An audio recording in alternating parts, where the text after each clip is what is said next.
stuntman, he was dedicated, hard-working, respected, and he always did his best. He's the same way as an actor, and I'm proud he's my friend.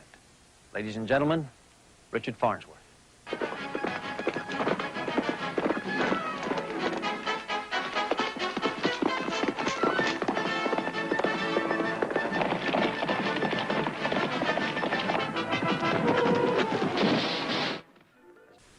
For an awful lot of years, I've been part of a real special family, the Stunt family.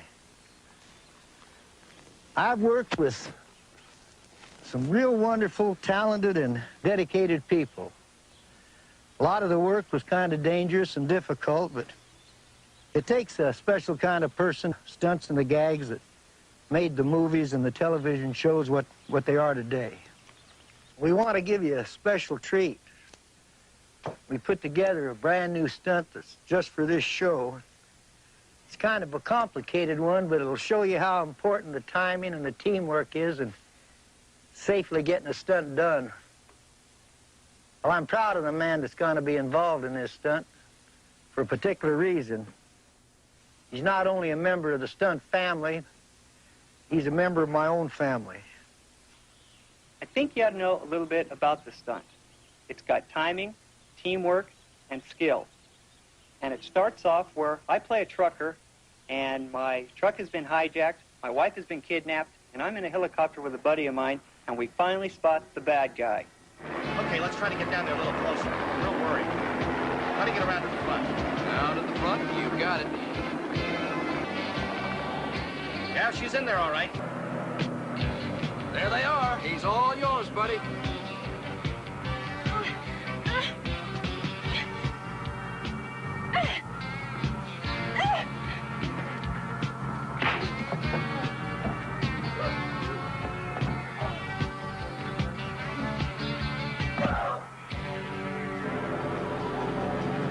Stay here, Kathy. I'll be back. Be careful, Mike.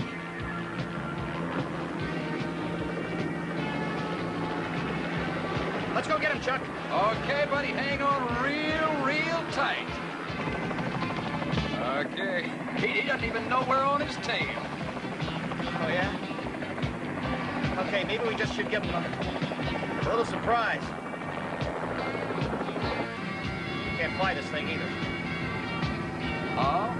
How close you want it? Tell you when. Okay? Good. Steady. Now.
This here is from Meatballs. This is an air ram stunt I had to do. Had to send me over 35 feet out past the dock to hit the water. If the ram didn't go and I committed, I was going to fall about 25 feet down to the deck.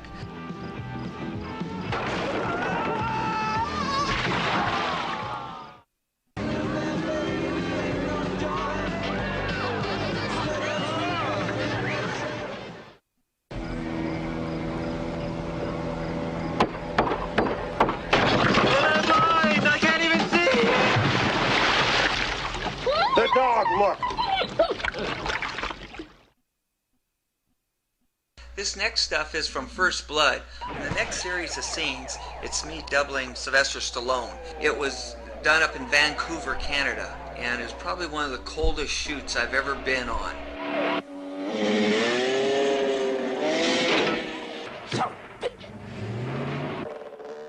I remember how cold it was doubling Stallone on this motorcycle with no sleeves and just a pair of Levi's and a tank top.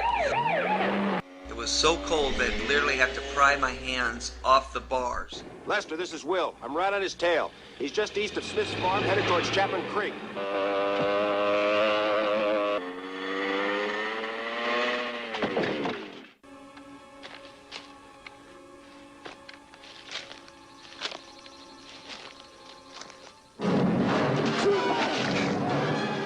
What's going on?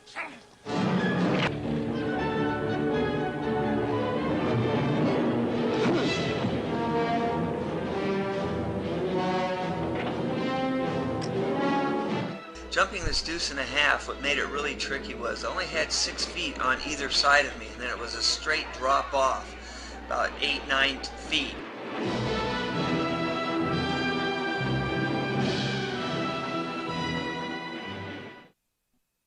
In Rambo, we were limited on how many stunt guys I could take back there with me as a coordinator. So everybody had to kind of double up and do a few parts. So we all had to be versatile, so we could all do the different stunts that was needed for the filming.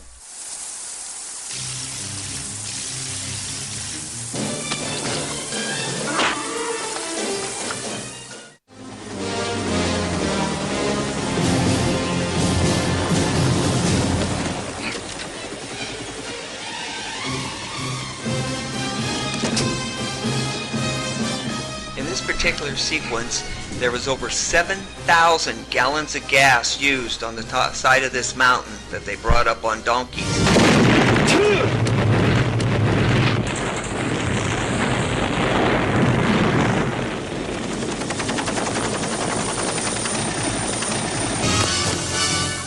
The neat thing about this next shot is it's me jumping down through these rocks, and Stallone is waiting behind the rocks when I come down on this last one, and then he jumps out into frame.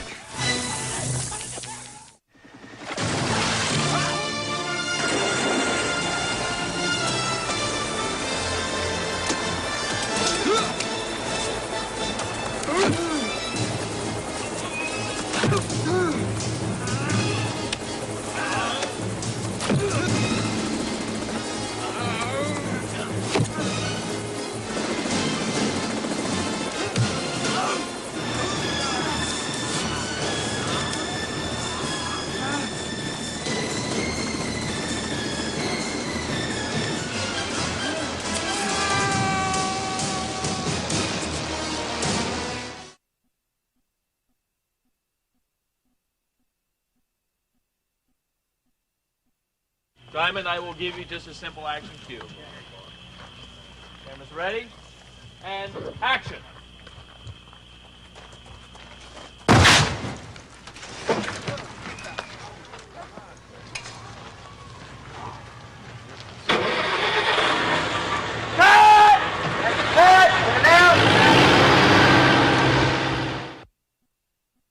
This shot is the shot that they used on the KKK, the directors, and I was doubling Scott Bakula. We wore the same clothes, and I did the explosion for him. Stay in the car!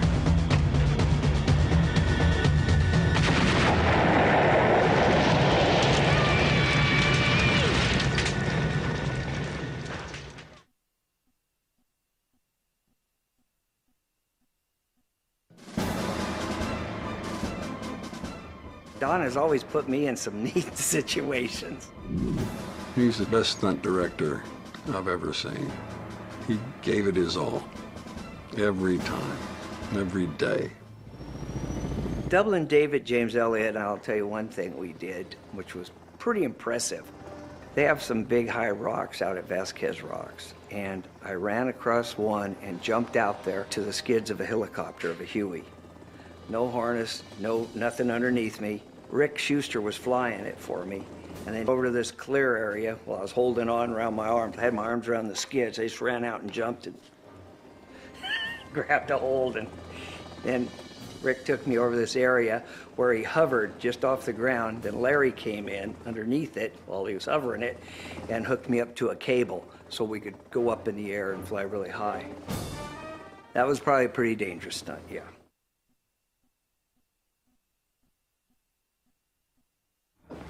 First Sergeant Tibbins. You're gonna have to come down to NCIS with us. Come on. Got a better idea. How about this one comes back to my place?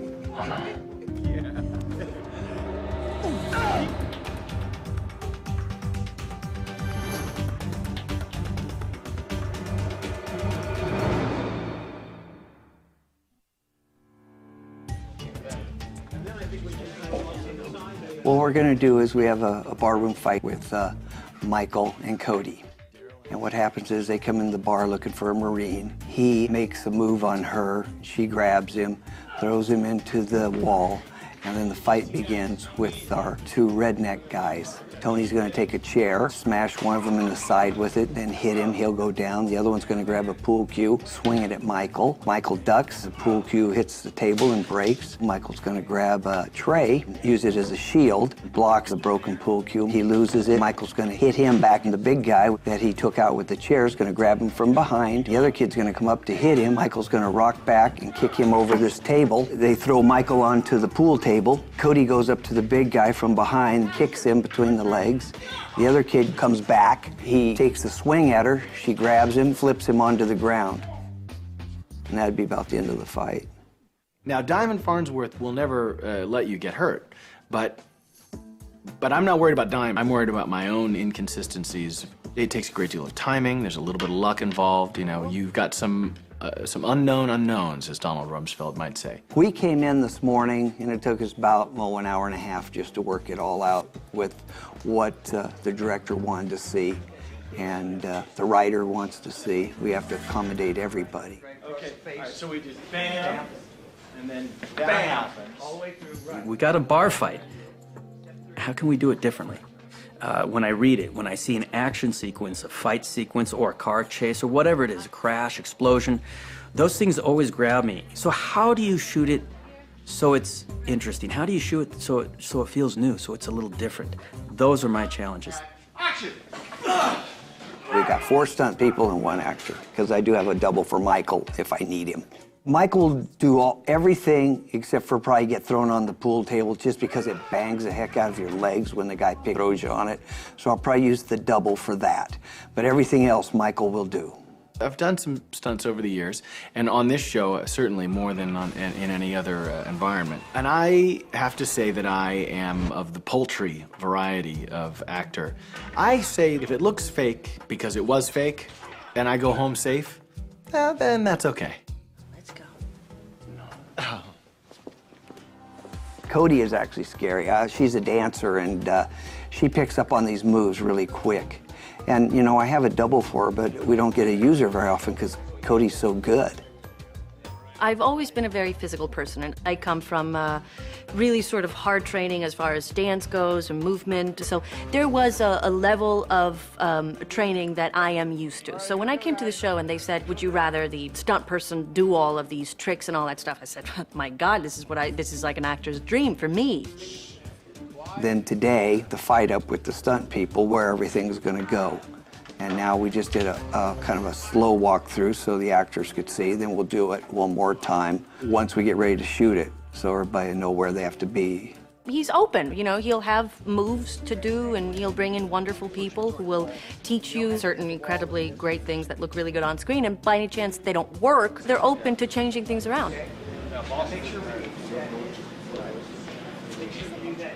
It'll take us probably about 6 hours to get it done. Because once you shoot a master on it of the fight, then you got to go in and do all the close-ups. So everything from then on just replays. And I just went for the punch because it was like, there's a punch there.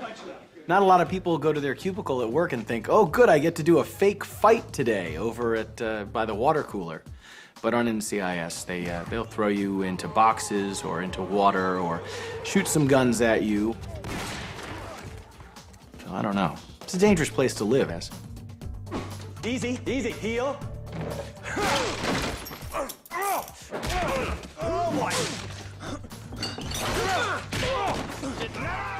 I don't know what it is. Barroom fights are so much fun to do. Even the stunt people like doing barroom fights. They're just kind of something different, you know, because you don't see that many of them anymore unless you're doing a Western. So they're kind of fun to do. They really are.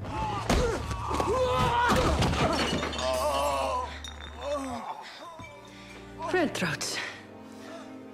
Rednecks. Whatever.